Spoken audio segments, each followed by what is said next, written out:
You feel it, don't you, that quiet ache in your chest, like you're living in a world designed for someone else, as if everyone else received a manual for life, and yours got lost in the mail.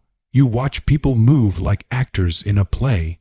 Smiles choreographed, laughter hollow. You see the fear dressed up as confidence, the loneliness wrapped in the illusion of popularity, and worst of all, you've started to believe the lie that something is wrong with you. But what if I told you there isn't? What if Carl Jung saw this in people like you, a rare kind of awareness, a perception so profound it unsettles everything around it, a consciousness so deep, it quietly threatens the fragile foundations others build their lives upon? You're not broken. You're tuned to a different frequency, and once you understand what that really means, your exhaustion, your isolation, your intolerance for anything fake, it all starts to make sense. But I need to warn you, what you're about to hear might shake you, because once you see these patterns, you can't unsee them. Once you realize why you feel so different, you can never go back to pretending you're ordinary. Are you ready for that kind of truth? Jung called it dangerous perception. And if you have it, you already know why. You don't just hear people, you read them. Their smiles say, "I'm fine," but their eyes tell you they're barely holding it together. Their stories boast of success, but their energy hums with desperation. You pick up what they don't say louder than what they do. This is the first sign. You process reality at a depth that would break most people. Think back to your last conversation. They talked about their promotion. You saw the soul they sacrificed to get it. They gushed about their relationship. You felt the quiet ache beneath their words. You didn't ask for this ability. You can't turn it off, and slowly it begins to hurt, because Jung understood. When you see this much, this clearly, you become something terrifying, a mirror. And mirrors, they terrify people who have spent their whole lives avoiding their own reflection. That tension you feel in rooms, it's real. It's not your imagination.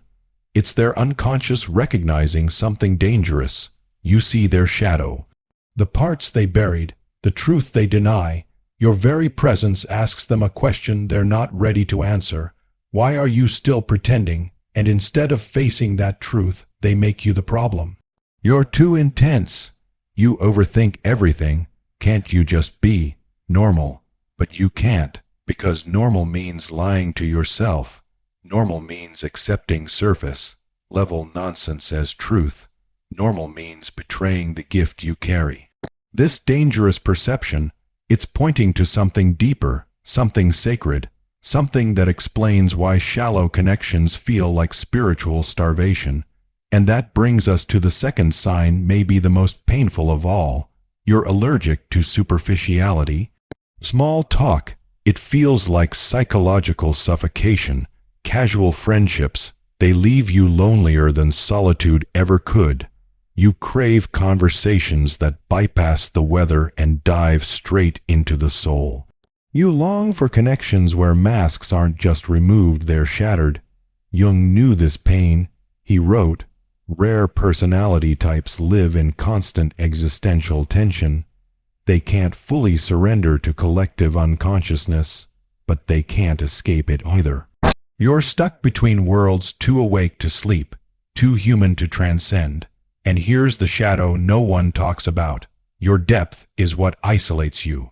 While you ache for real connection, most people are content with emotional fast food. They want comfort, not truth, validation, not growth, distraction, not awakening. And when you refuse to play along, when you won't be their mask, they label you the threat.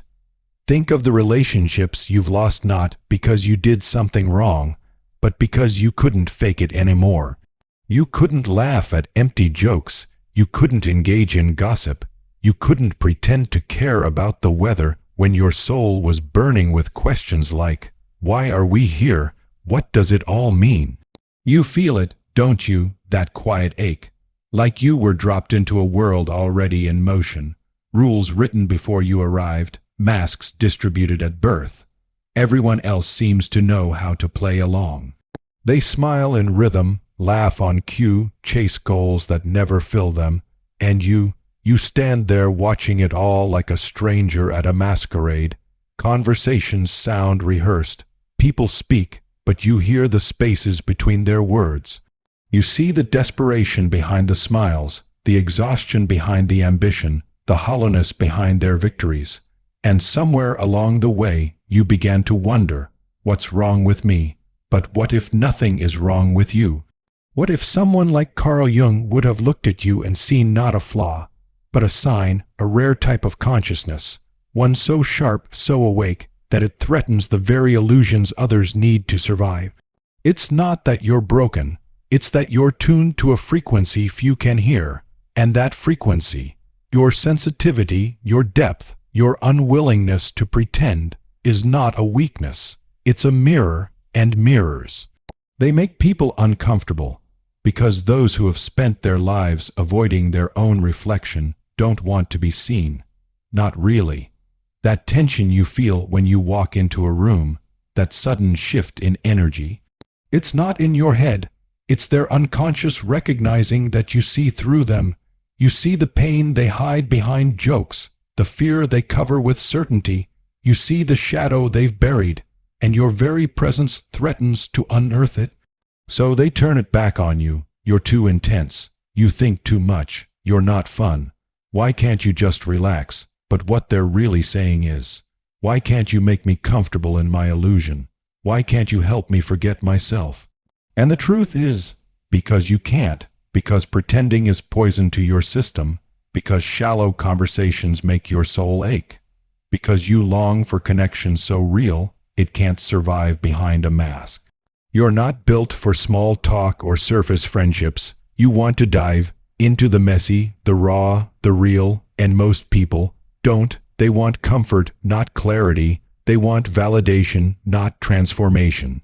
And you, whether you asked for it or not, carry a kind of perception that makes both impossible. You didn't choose this depth. You didn't choose to see beneath the surface. But once you do, you can't unsee. And once you know, you can't unknow. And this knowing, it's beautiful, but it's also lonely, because you live between worlds, too aware to disappear into the collective sleep, but too human to be untouched by the ache of isolation. You want connection, but not at the cost of your truth. You want love, but not the kind built on performance. You want to belong, but not if it means dimming your light. So here you are, in that space between rejection and revelation, between solitude and sacred sight, not broken, not lost, but rare, rare in a way the world doesn't know how to hold. And maybe, just maybe, that's the beginning, not of the end, but of your becoming. You were never the one who could pretend everything was fine when it wasn't.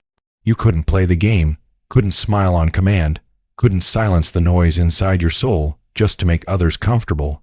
That sensitivity they mocked, that depth they didn't know what to do with it made you a target, yes. But it also made you awake in a world asleep. That hyper-awareness, the way you noticed every shift in tone, every unspoken word, every room heavy with unexpressed tension. It wasn't a flaw, it was a gift that came wrapped in loneliness, in confusion, in the ache of never quite belonging. But it trained you to see what others could not, to feel what others suppressed, to hear the quiet cries beneath polite conversations. That isolation, that unbearable feeling of being on the outside looking in, it was your rite of passage. It forced you inward, into a world beneath the surface, into a sanctuary of imagination, insight, and soul. You built something sacred there, something no one could take from you. You never fit in because you weren't supposed to, because fitting in would have meant leaving yourself behind. It would have meant trading truth for acceptance, depth for comfort, self for safety. And somehow, even when you didn't know why, you couldn't do it. You couldn't betray yourself to belong, and that wound, the one you carry like a hidden scar, the one that split you open and made you question everything, it didn't come to ruin you. It came to initiate you into wisdom, into depth, into the raw, sacred truth of being fully alive. That wound is your teacher, not something to be erased, but something to be honored. It's the mark that says, I made it through hell, and I didn't come back empty-handed. I came back with fire in my eyes and medicine in my voice. You're not dangerous because you're angry. You're dangerous because you're awake. Because you no longer believe the lies that once tamed you. This is the alchemy Carl Jung whispered about in the dark halls of the psyche. The light that enters through the crack. The broken place that becomes the door. What once shamed you now shapes you. What once shattered you now sharpens your vision. You are not a healer because you've transcended pain. You are a healer because you've sat with it, listened to it. Let it become your compass, your truth, your calling. But this moment, right here, is the turning point. Recognition is not the same as transformation. You can know you're rare, know you're different, know you carry something sacred, and still shrink yourself to survive. You can spend a lifetime pretending you're ordinary just to avoid the weight of your own brilliance. Jung said the privilege of a lifetime is to become who you truly are. But for you, it's not just privilege, it's responsibility. The world doesn't need another perfectly adjusted person in a broken system. It needs you, with all your contradictions, your intensity, your refusal to fake it. Yes, it will cost you. People will resist your truth.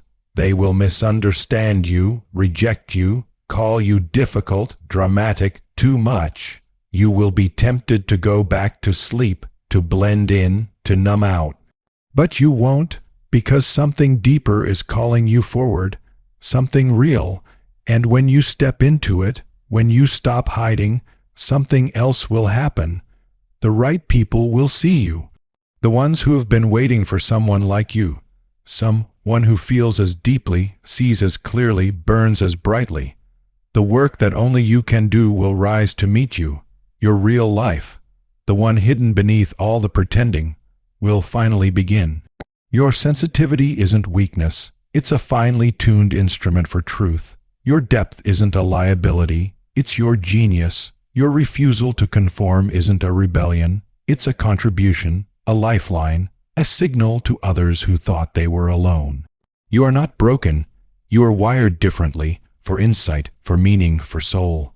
And the world has never needed that more than it does now. If you've listened this far, you already know. This wasn't an accident.